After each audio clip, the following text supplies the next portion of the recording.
Hey, this is Geoff Welch with This Tiny Empire, and I am here with Amy Nordrum, a friend of mine and somebody who really inspires me. And we're going to talk about taking risk today. So, my friend Amy, she used to live here in Fairbanks with me and was part of the Downtown Association here and worked on air with radio. She was an on air personality.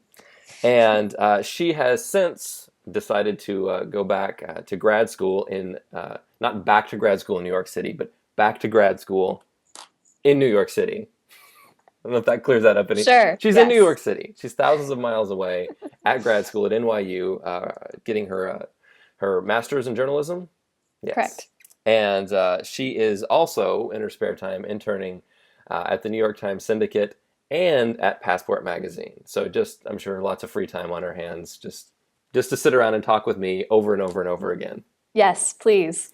So, Amy, I want to talk about risk because you have taken some risks that I am enamored of, and I want to talk to you about that process. So, I know we've talked about this before, but why don't you share a little bit about what the process of going from living in Fairbanks for a few years to moving thousands of miles away to New York City?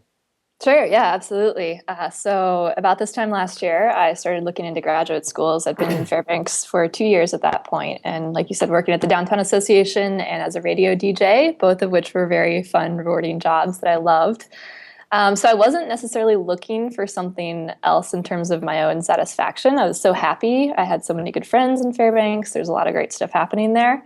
But some sort of like intuitive sense told me that I should probably start challenging myself in a different way.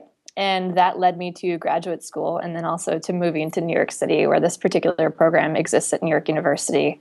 So it's an interesting risk in that I really was putting a lot on the line in terms of leaving two jobs that I loved in a community of all my closest friends and kind of supporters in the Fairbanks area to this place that I really didn't know anybody to go to graduate school in a program that I knew would be very challenging and competitive in the middle of New York City in this industry. And so I did it because I thought I could stand to learn a lot and gain a lot from it. There's particular skills with writing and multimedia that I want to gain from being here.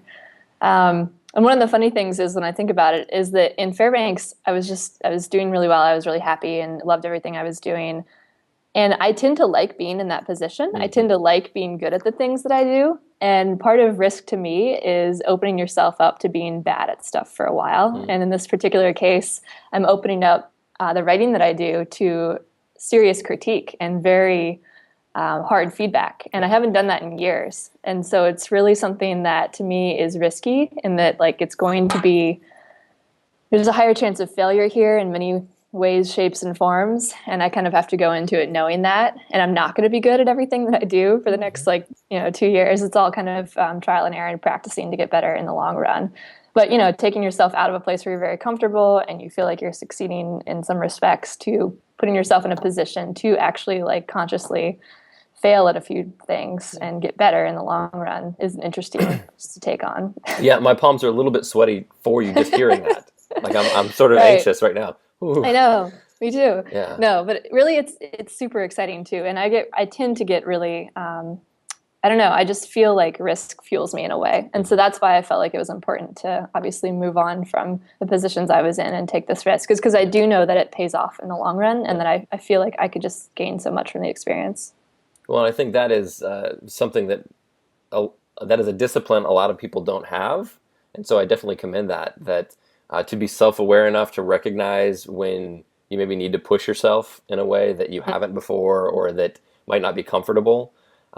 That's something that I would say a pretty good portion of the populace doesn't want to do. They're sort of trying to avoid that. I definitely am a fan of comfort. And Sure. so there are times when I recognize that I should probably move and I drag my feet as long as I possibly can because I know it's going to cost me something, Right. But I guess there's also a cost in not moving. So, Absolutely. yeah. I think there is. No, it's hard to kind of like take those first like shaky steps forward. And I mean, risk, you can put a lot or a little on the line at a time. Yeah. And obviously the more you're risking, kind of the more nervousness or anxiety there might be around that and the greater potential for reward and failure at the same time. But I think kind of, yeah, what you said about just inaction has its own risks as well. And especially in those moments for me when I feel like intuitively there's something more to be gained from a different experience, like it's too great a risk to not do it, Yeah. frankly. And also, I think I was reading this article on Forbes recently. It was saying we tend to overestimate the likelihood of failure when we're taking risk. And we also tend to overestimate the dire consequences that will result from that failure that we're sure to, can be confronted with if we actually do take risk. Yeah, I'm good at that. Yeah, sure. Yeah, right? And underestimate your ability to actually address, the things that maybe have gone wrong if there is some sort of fallout from the risk. Yeah. So that piece was just it was kind of reminding me to like be a little bit more bold about it, because I think that that's true. And most people, like you said, are kind of stifled by that. Whereas really, if you approach it with a little more confidence, like I feel like things probably will and do work out in most people's favor when they're taking calculated risks in their lives. Well, we talked before about the idea of those things building on one another, the idea that sometimes a small risk that pans out paves the way for a bigger risk that right. Yeah. Yeah, we were talking about that with your life as of late, and talking about how we never would have met if we hadn't, actually been in both ways, I think, taking some certain risks in our lives in Fairbanks. And also just how over the course of, a year or 2 years, if you're taking small risks to kind of just advance yourself in different ways, you tend to approach each new risk with a little more confidence and, sureness in the outcomes. And I feel the same way actually with big risks too. So this, I think, could be considered a pretty big risk, moving to New York City, to embark on graduate school and eventually do freelance writing as a career.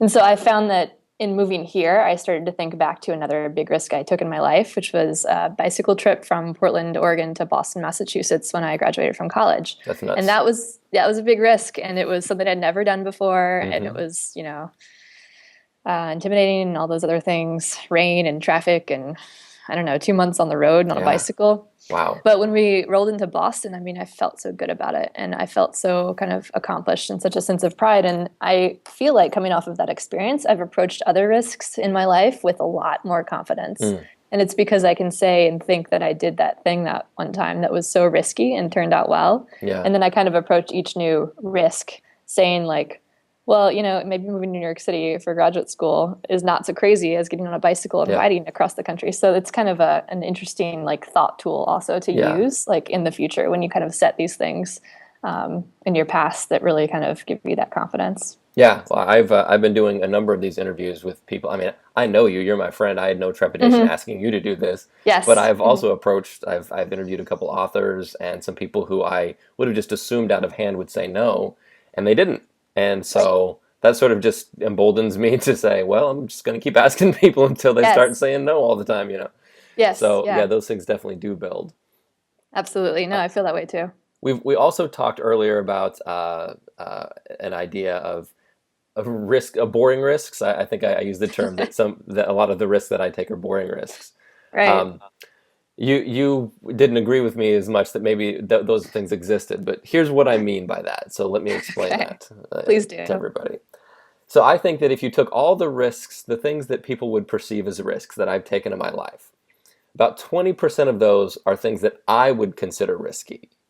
And the other things are things that may seem like risky things to other people, but they didn't really feel risky to me. You know what I mean? Okay, sure. So I practice reckless vulnerability. So sometimes, my ability to be to connect with people or to kind of go deep with people seems risky to other people, but it doesn't seem as risky to me because it's just how I'm wired. So I wonder about that. I wonder if some of the things that we see in other people that we're like, holy cow, they just take risks. They're just fearless. If part of that isn't because those things don't feel as risky to them, maybe because of their makeup or maybe because of the other things they've accomplished. So you traveling across the country to go to grad school, I'm like, that's crazy town. Like for me, I couldn't, I have a family and that's a little different situation for me in terms of being married with a kid. But I look at those things and I'm like, I wonder if that risk would feel the same to you as it does to me, if that makes sense. The answer I think is no, because what is risk? It's a personal thing, right? Yeah. And so the risk, the things that we're risking are very personal to us. And I think the feeling of risk a lot of times like the trepidation we get from it is from like our own insecurities. So the Yeah. things that we're most care about, we tend to worry about those most when we're taking a risk. Yeah. And so I think it's totally like a reflection of yourself and your personality about Yeah. what you consider to be risky, and then what you consider to be totally attainable and normal and, you know, easy for you. And I think that that's a really interesting difference, and that we all like kind of have our own ways of working within that. Yeah. But yeah, that's so funny. That's what you meant by boring risk. Yeah. 'Cause I totally was like, what are you talking doesn't feel about? quite as heavy to Sure. the person doing it.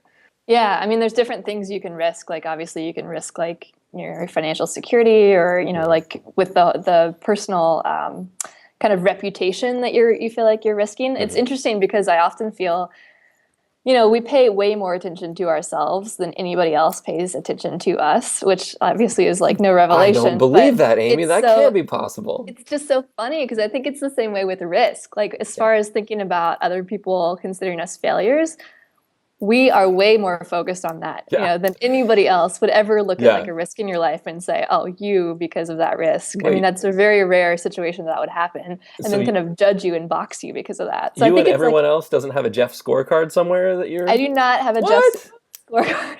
Well, this changes everything. Right? But it's like totally a mental thing that we like get ourselves into thinking. And I mean, there's obviously other risks that are like outside of that, you know, can be considered and legit. But I think that that's generally like an overestimated barrier, like this whole fear of failure in the eyes of other people. I feel like, you know, what you have to gain is so much more valuable than maintaining some sort of like vague notion of, you know, a reputation that people probably aren't even as hung up on as you are. Not you as in Geoff, but you as in people, you. Do we agree that the best things seem to be on the other side of a risk somewhere? I think so. I mean, not that, you know, risk is the be-all, end-all and have to do it every day, all day. There's beauty and comfort and simplicity and being satisfied, happy where you are. It's definitely great. But I don't know, a lot of really good things, happen on the other side of risk. I feel like, anyway. When you talked about big risk versus little risk, and, you know, taking those small steps and taking big steps. Well, I mean, you can't move 4,000 miles, 5,000 miles across the country like every weekend. Right. No, so I mean, like, you take a big risk and then you do that for a while. Absolutely. Right. And you see where it takes you. And inevitably it's going to take me to another like big risk. And you know, I'll be more, you know, kind of more able to take that on, I think, hope from this experience. And that's the point in the end. That's amazing.